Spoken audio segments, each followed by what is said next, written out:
Profit فرماتے ہیں اس کا ایمان کامل نہیں ہے اگر میں اس کو اس کی ذات سے پیارا نہ ہو جاؤں. کہ میرا ایمان کمزور ہے اگر مجھے پروفٹ اپنی ذات سے زیادہ پیارے نہ ہوں. تو کیا واقعاً ہمیں پروفٹ اپنی ذات سے زیادہ پیارے ہیں؟ کیا واقعاً ہم اپنے رسول سے محبت کرتے ہیں یا نہیں کرتے؟ ہم رسول کو کتنا یاد کرتے ہیں؟ صرف ایک ہی دن وفات کا آتا ہے بس، یا ولادت کا آتا ہے. اس کے علاوہ ہماری زندگی میں ڈیلی روٹین میں پروفٹ کہاں ہے؟ پروردگار قرآن میں کہہ رہا ہے لقد کان، تمہارے لیے جو اسوہ حسنہ ہے، جو رول ماڈل ہے، وہ کون ہے؟ قرآن کیا کہہ رہا ہے؟ قرآن رول ماڈل کس کو بنا رہا ہے؟ اور ہم نے آج رول ماڈل کیا دیا ہے بچوں کو؟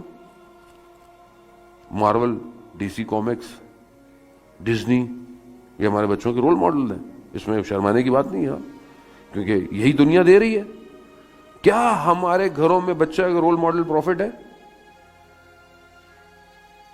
بچوں کو چھوڑ دیں، پہلے ہمارا ہونا چاہیے تو بچے کا ہوگا. کیا میری لائف میں رول ماڈل پروفٹ ہے؟ میں فالو کرتا ہوں پروفٹ کو صبح سے شام تک، either business, either personal life, either individual, either گھر، آئدر سوسائٹی، کمیونٹی. پروفٹ نے کیا کیا معاشرے کے اندر؟ پروفٹ گھر میں کیسے تھے؟ پروفٹ بازار میں کیسے تھے؟ پروفٹ مسجد میں کیسے تھے؟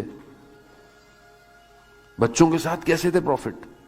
عزیزان محترم، اس کا مطلب ہے کہ مجھے رسول معذرت شاید پیارے، شاید جس طرح ہونا چاہیے ویسے نہیں.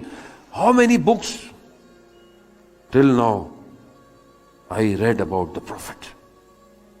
اتنا تو حق بنتا ہے نا 1,24,000 کے سردار کا. پروردگار کیا فرما رہا ہے؟ پروردگار کہہ رہا ہے کنتو کنزن مخفین، میں چھپا ہوا خزانہ تھا. پروردگار کہہ رہا ہے میں نے چاہا پہچانا جاؤں، میں نے نور محمد کو خلق کیا. میں نے نور محمد کو خلق کیا. یعنی خدا محتاج نہیں ہے کسی کا. انتم الفقراء الی اللہ، اور وہ غنی ہے، لیکن وہ چاہتا ہے کہ میں پہچانا جاؤں. کس کے ذریعے سے؟ پروفٹ کے ذریعے سے. اب جس کے ذریعے سے خدا اپنی پہچان کروا رہا ہے، اس کی زندگی کے بارے میں میں نے کتنی کتابیں پڑھی ہیں. دنیا کی کوئی کتاب آتی ہے تو میں لائن میں کھڑے ہو کے خریدتا ہوں. بڑے فخر سے شیلف میں رکھتا ہوں ہیری پوٹر کو، ہابٹ کو. پروفٹ سے ریلیٹڈ کتابیں میرے شیلف میں کتنی ہیں. کتنی میں نے سیرت پروفٹ پر کتاب پڑھی، لکھی، سنن نبی پر کتاب پڑھی، اور پھر اس سنت کو اپنی زندگی میں پریکٹیکل امپلیمنٹ کیا. اور جانے محترم یہی تو ایک المیہ ہے. پھر مسلمان جو ہے وہ کہتے ہیں کہ ہم متحد نہیں ہو پا رہے، ہمارے بڑے مسائل ہیں.